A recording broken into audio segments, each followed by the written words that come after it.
कभी सोचा है कि राजस्थान को मेलों की भूमि क्यों कहते हैं? आज हम इसी सवाल का जवाब ढूंढने एक ऐसे रंगीन सफर पर निकल रहे हैं जहां आस्था, व्यापार और संस्कृति सब एक साथ देखने को मिलते हैं। तो चलिए शुरू करते हैं। ये जो लाइन है ना, ये राजस्थान की आत्मा है। ये कोई सिर्फ कहने की बात नहीं है, ये एक जीती जागती सच्चाई है। इस राज्य में लगने वाला हर एक मेला अपने आप में एक अनोखी कहानी है, जो यहाँ की संस्कृति और परंपराओं से लबालब भरी हुई है। तो सवाल ये उठता है कि आखिर इन मेलों में ऐसा क्या खास है जो इन्हें राजस्थान की पहचान का इतना बड़ा हिस्सा बनाता है। चलिए मिलकर पता लगाते हैं इन शानदार समारोहों के पीछे की वजह। हमारा ये सफर शुरू होता है आस्था की गलियों से। देखिए, ये मेले सिर्फ घूमने फिरने या मनोरंजन की जगहें नहीं हैं, बल्कि ये लोगों की गहरी धार्मिक मान्यताओं और सदियों पुरानी परंपराओं का प्रतीक हैं। और जब आस्था की बात हो तो सबसे पहला नाम आता है पुष्कर मेले का। ये राजस्थान का शायद सबसे मशहूर मेला है।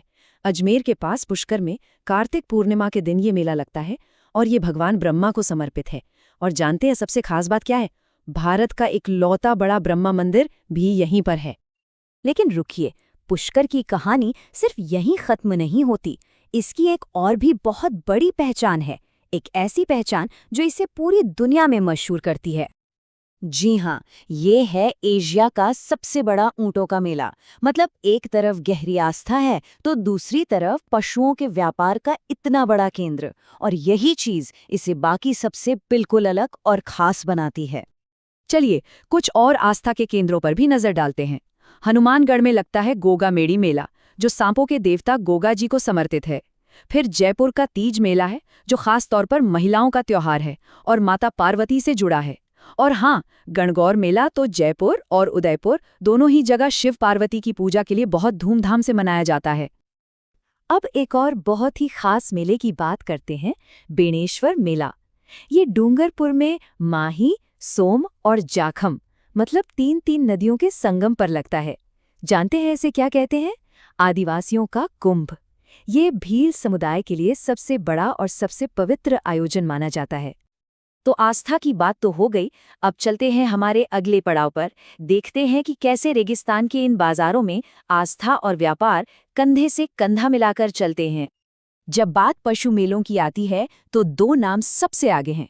एक तरफ है पुष्कर मेला, जहां इंटरनेशनल लेवल पर ऊंट, घोड़े और दूसरे पशुओं की खरीद बिक्री होती है। और दूसरी तरफ है बाड़मेर का तिलवाड़ा पशु मेला, जो लूनी नदी के किनारे लगता है और ये भी ऊंटों के व्यापार के लिए बहुत मशहूर है।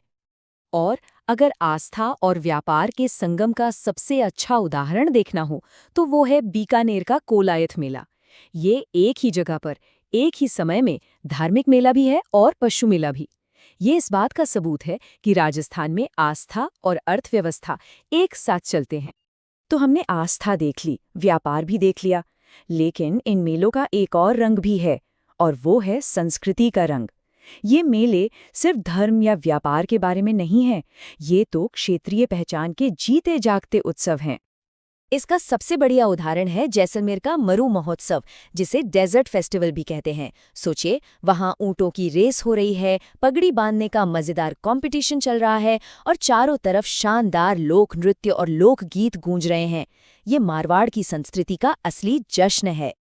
और ये सिलसिला यहीं नहीं रुकता। जोधपुर में मारवाड़ उत्सव होता है, उदयपुर में मेवाड़ महोत्सव मनाया जाता है। ये सारे उत्सव अपने अपने इलाके की खास और अनूठी संस्कृति को सबके सामने लाते हैं। अच्छा, तो इतनी सारी बातें हो गईं। चलिए फटाफट से जो सबसे जरूरी बातें हैं उन्हें एक बार फिर से याद कर लेते हैं। तो आदिवासियों का कुंभ कौन सा मेला है? बिल्कुल सही, बेणेश्वर मेला।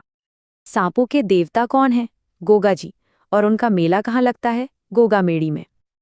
और हाँ, एशिया का सबसे बड़ा ऊंटों का मेला वो तो पुष्कर में ही लगता है। तो कुल मिलाकर जो एक बात याद रखनी है वो ये है कि राजस्थान के मेले सिर्फ एक चीज नहीं है, ये तीन चीजों का एक खूबसूरत संगम है: आस्था, व्यापार और संस्कृति। और यही तीनों मिलकर राजस्थान की पूरी तस्वीर को मुकम्मल करते हैं। और जाते जाते बस एक सवाल छोड़कर जा रहा हूं, सोचिएगा, अगर ये मेले न होते तो राजस्थान की पहचान क्या होती? क्योंकि ये सिर्फ आयोजन नहीं है, ये तो इस राज्य की धड़कन है।